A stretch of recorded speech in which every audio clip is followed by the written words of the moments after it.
कृष्णाय वासुदेवाय हरे परमात्मने प्रणतः क्लेशनाशाय गोविंदाय नमो नमः। श्रीमद्भगवद गीता प्रथम स्कंद नवम अध्याय। सुत उवाच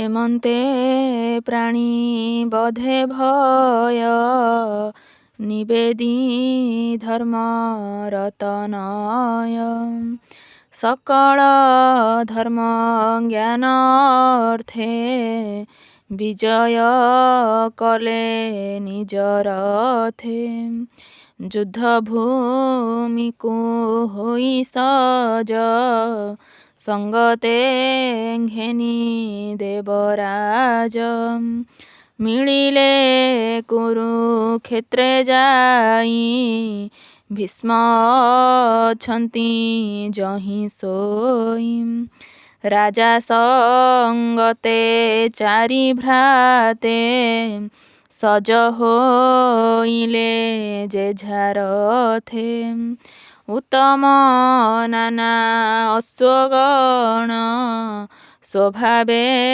रत्न विभूषण ताहांक संगे विप्रजने गमन कले तो समने गोविंद नंदी घोषरथे बसिले अर्जुन संगते पांडव मध्ये चक्रधर कियबा देवा पटांतर गुह्यक गण मध्यगते कुबेर प्रकाश जेमन्ते एमन्ते कुरुक्षेत्र गले पांडवे गोविंदंक तुले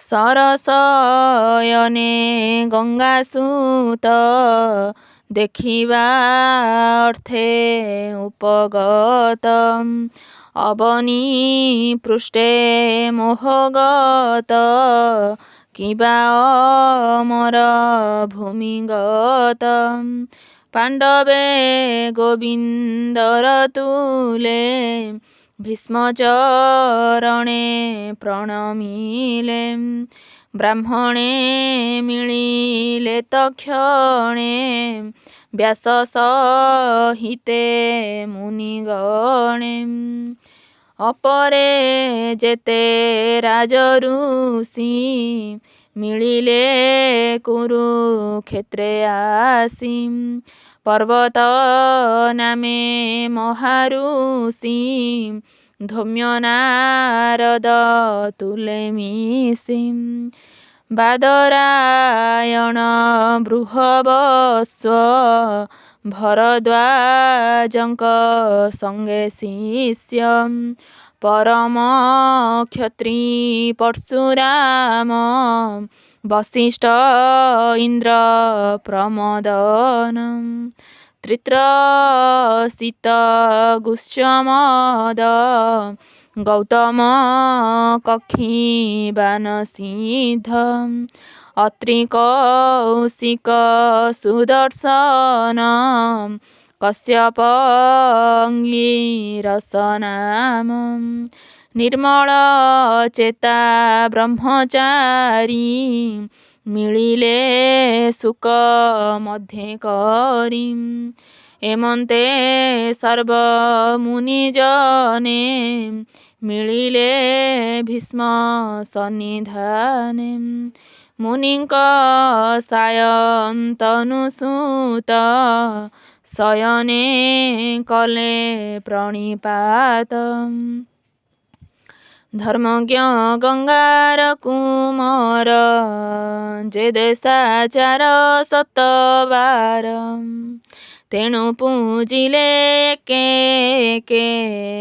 मुनिकी दृढ़ मानसिके जे हरि जगत ईश्वर अनादि धर्म निराकार କୃଷ୍ଣଙ୍କୁ ହୃଦୟରେ ବସାଇ ପୂଜିଲେ ଦୃଢ଼ ଚିତ୍ତ ହୋଇ ପ୍ରେମେ ବିନୟ ଭାବ ହୋଇ ନିକଟେ ଥିବା ପାଞ୍ଚ ଭାଇ ପାଣ୍ଡୁପୁତ୍ରଙ୍କୁ ଦୟା ଚିତେ ଭାବେ ବୋଲନ୍ତି ଅଶ୍ରୁ ନେତ୍ରେ ଭୀଷ୍ମ କହନ୍ତି ଦୟା ମନେ ସକଳ ମୁନି ଅବଧାନେ ଭୀଷ୍ମବାଚ ଏ ବଡ଼ କଷ୍ଟ ମୋର ଚିତେ ଏପା ଭଇ କୁନ୍ତି ସୁତେ ବନେ ବଞ୍ଚିଲେ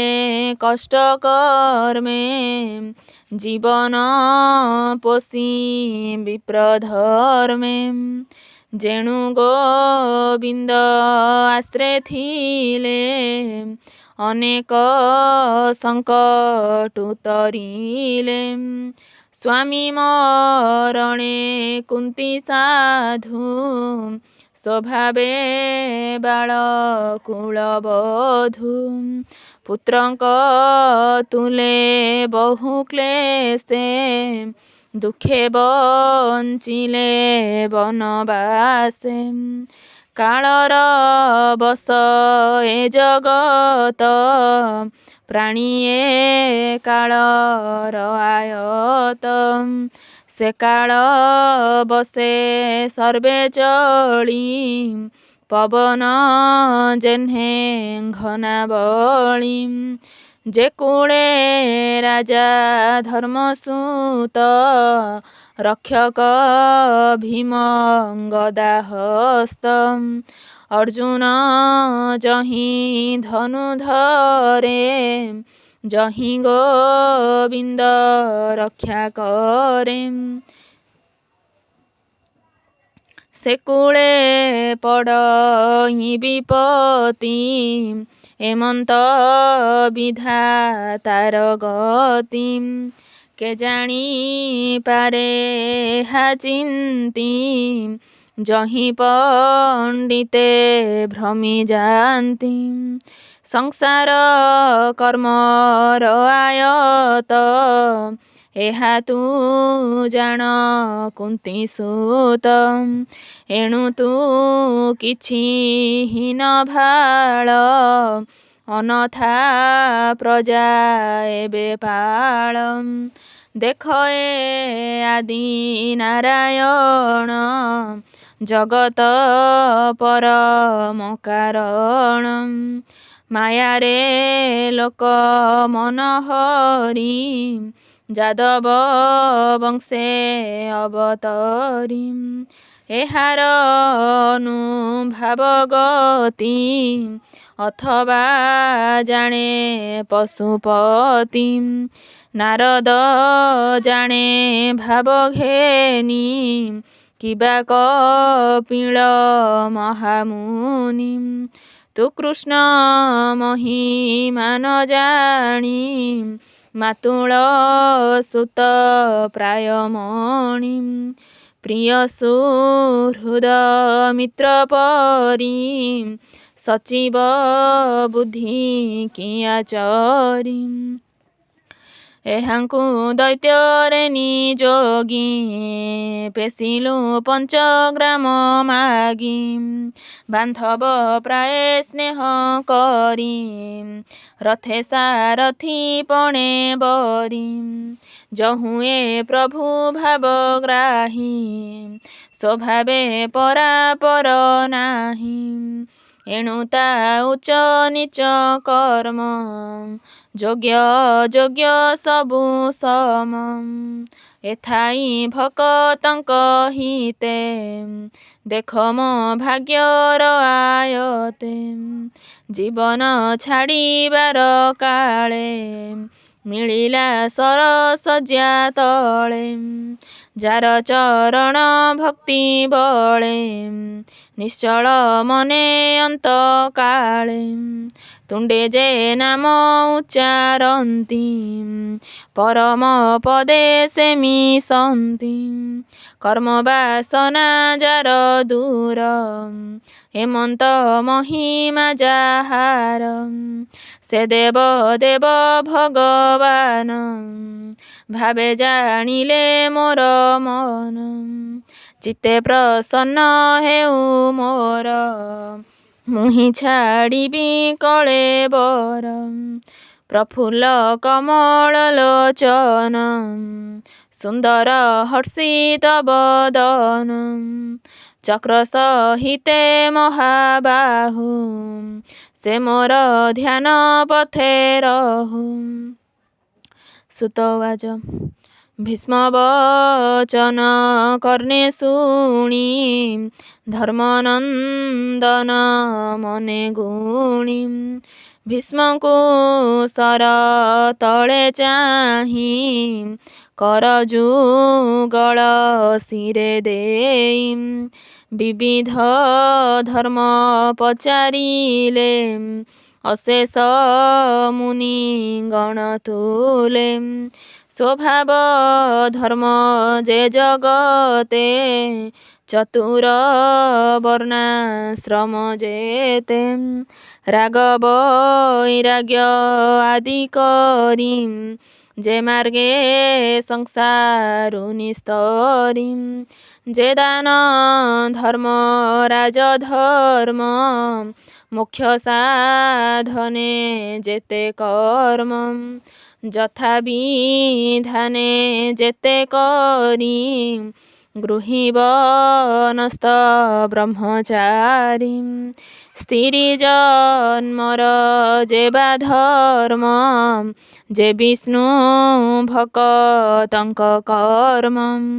ଧର୍ମାର୍ଥ କାମ ମୋକ୍ଷ ଆଦି ଯେତେ ପ୍ରକାରେ ଯାହା ସାଧି। ସକଳ କହିଲେ ହରଷେ ନାନା ଆଖ୍ୟାନ ଇତିହାସେ।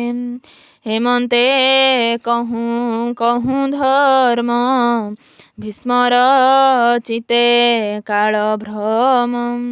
ସିଦ୍ଧ ପୁରୁଷ ଯୋଗ ବଳେ ଯାହା ଚିନ୍ତନ୍ତି ଅନ୍ତକାଳେ। ସେ କାଳ ଅତି ପୁଣ୍ୟ ଧର୍ମ ଉତ୍ତରାୟଣ ଯାର ନାମ।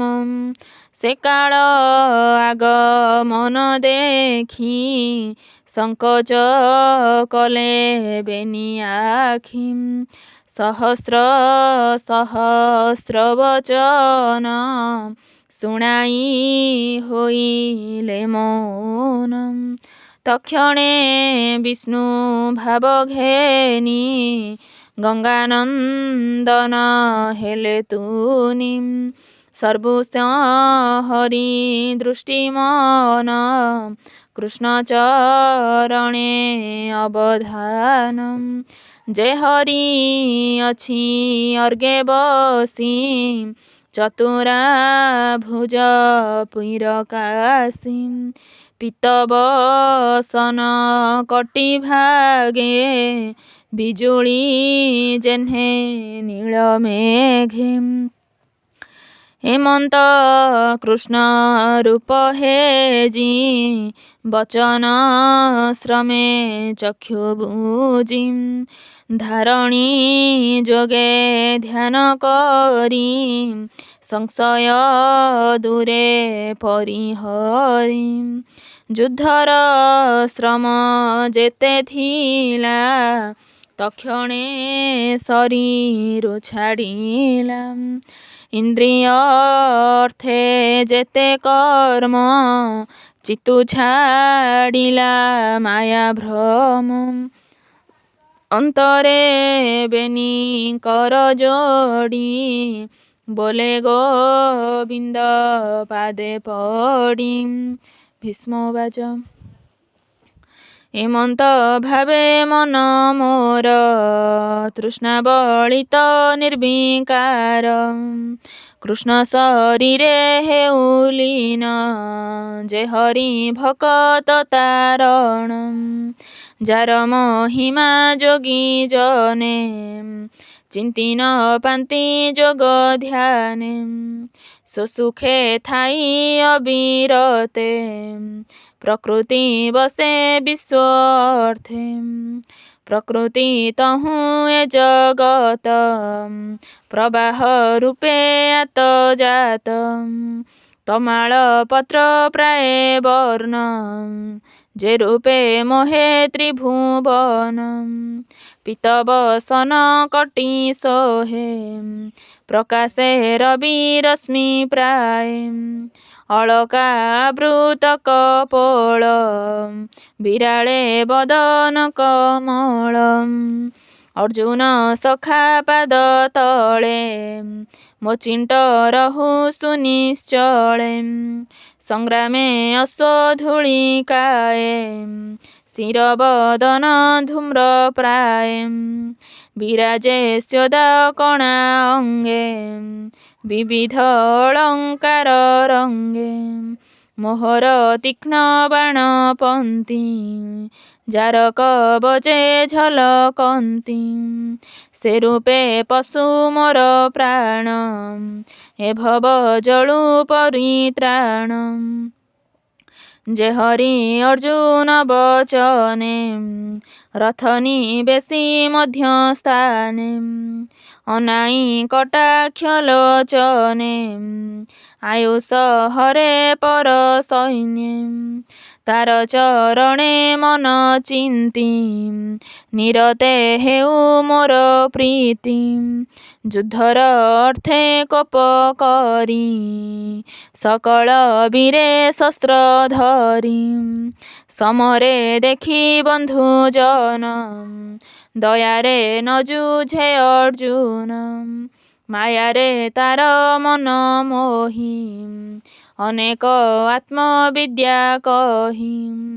ତାହାର କୁମତି ହରିଲା ଛଳେ ସମସ୍ତ ସଂହାରିଲା।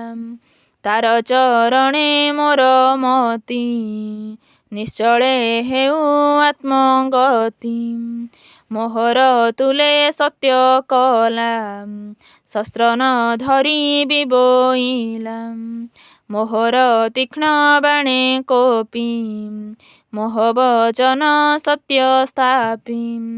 ତକ୍ଷଣେ ଚକ୍ର ଘେନି ହସ୍ତେ ରଥୁ ଧାଇଁଲା ଭୂମି ଗତେ।